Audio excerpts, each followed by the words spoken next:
What's going on, y'all, and welcome back here to another episode. In today's epi, we're going over the top roll. We already went over the basics of arm wrestling in general. Just how to, all your positioning, how to start your hand, where you should be placing everything, how to get it nice and tight. Like I mentioned already a million times, and I'll never stop saying it in this series, is never let your arm just go to the side. You always follow through. So we went over all the basics, we did go over hooking, and now we're gonna go over top rolling, using your fingers and your pronating on your hand. Yeah, let's get her started and let's have fun with it. You gonna top roll me? I'm good at top rolling. Okay. Okay. Top roll me. Ouch.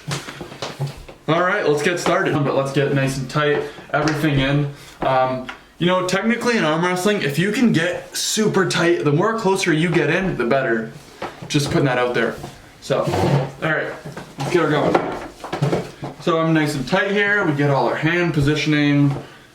Now get the hook position there. So now, hook position, just regular. All right, so now, as you guys can tell, lean over. We have the thumbs. Top rolling, you don't ever want to be in this position unless you know something that I don't know, or there's something going on that a trick that most people don't. What you want to do is take your fingers, go over your thumb. You have to see that knuckle. So if we're in a position like this, Can you do it again for us? if you're in a position like this, you want to take your hand, wrap it over the tip of your thumb. Now the point of this is that you'll get a lot more leverage on top of your thumb. When you're playing this style of arm wrestling, you're going to be giving up a lot of your bicep, and it's going to end up turning into a lot of your forearm and pronation or rotation. So, on a basic setup, usually, and also when you're top rolling, you want to be higher up. You don't want to be low like a hook, because hooking, you're kind of low, your bicep curling it in. A top roll, you kind of want to get that forearm right up, you want to rise it right to the top, and then you want to grab the top position as much as you can while seeing those knuckles. So, I know our arms are not very proportional, but we'll do what we can. So, we wrap around, we then go over the top. So we go over, we take our hands, go over the thumb. So we see both knuckles. I don't know if, now let's take a look here. You can see just the knuckles. Our hands are literally, look how big my hand is compared to hers, but take a look on where my hand's going. So my thumb's here, I'm wrapping it almost around, and you see the knuckles. So I come up, I get nice and tight, we wrap our thumbs, and I grip over the top, right over the knuckles. All right, let's go. We grip up, so thumbs first, go around. Here, I'll give you some leverage here. Over, just try to let your knuckles. It's kind of harder when you have like two very different hands. All right, so now let's pretend like I'm in nice and tight here, even though this is super awkward at the table. Now we're doing a top roll. So the point of this, you're here to break the person's wrist, not actually break it, but you're here to actually just roll the wrist and follow through. And then it's like ready, set, go. I'm literally pronating, so I'm bringing everything I have to the side. I'm literally doing this, not coming inward. Act like you're with your opponent and you just want to take that wrist and bend it back. So let's get back in the position. Over the thumb, leave the knuckles. So it's like ready, set, go. Now you're gonna go to the side, but look how my wrist and my forearm are. I start turning and I go in with it. Now, there's many variations of top rolling, but the main point is that you're putting your hands over the thumb as much as you can with still seeing the knuckles. You'll have different variations where you'll be coming in like this, like this, like this. Like almost doing the hook and all, so that's all advanced. But like I said, the main point is just getting the fingers over the knuckle, over the thumb. Put it over the thumb. There we go. 1, 2, 3, go. I go to hit you, and then I come in with it, bang, and now your wrist and your hand is now backwards. Let's do it from your standpoint.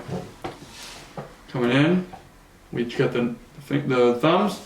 All right, now you just want to pronate. So in 3, 2, 1. See, I just lost my wrist. So now I can't really do too much. So now she comes in, she can use kind of almost any style that she wants, as long as she's staying in tight. she has my wrist all day long.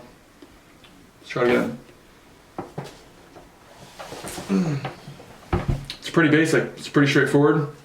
Now, how come this is more effective? There's many ways why people will top roll over hook or hook over top roll. And this will be due to size. Now, if you're someone like me, who, like I mentioned in a couple videos ago, I'm a 6 foot dude, 180 pounds, blah, blah, blah. And I'm a little lanky to a certain extent. So I tend to have longer forearms and longer fingers with a bigger hand. If you have this and you don't have much of a bicep, or if this is very proportionate to your bicep, you're probably a top roller in most cases, or some cases at least. So top rolling is going to become top rolling will probably be your strength. Now, I feel like top rolling in general is a little bit more advanced in arm wrestling. Once you have the basics down, you can start getting into it. But if you're someone who's a little bit taller, your forearms are way bigger. Now let's show mine and yours.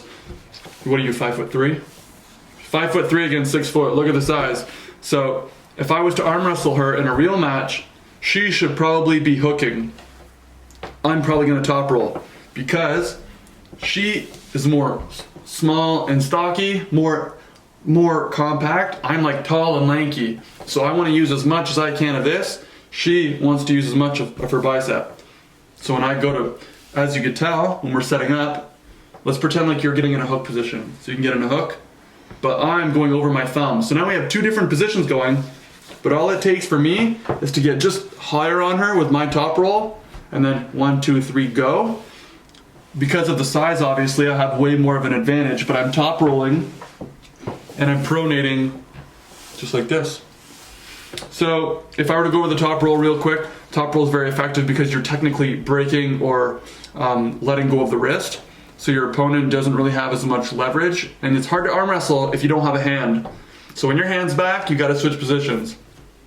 So top roll is very effective against hookers, depending on your size. It's very effective if you have strong forearms and strong hands, or if you have very long fingers, it's probably gonna be your style. That's the second variation that I said I would mention. So you have your overall explanation in the first video that I kind of mentioned. You had your hooking, and now you had your top rolling. So I think that's it. Want to arm wrestle? Mm-hmm. All right, arm wrestle me.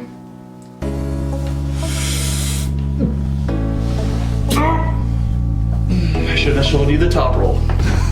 Anyways, guys, I'm gonna sign out. I'm taking off. Thank you guys so much for watching. Please subscribe below if you already haven't, and only if you've enjoyed the content.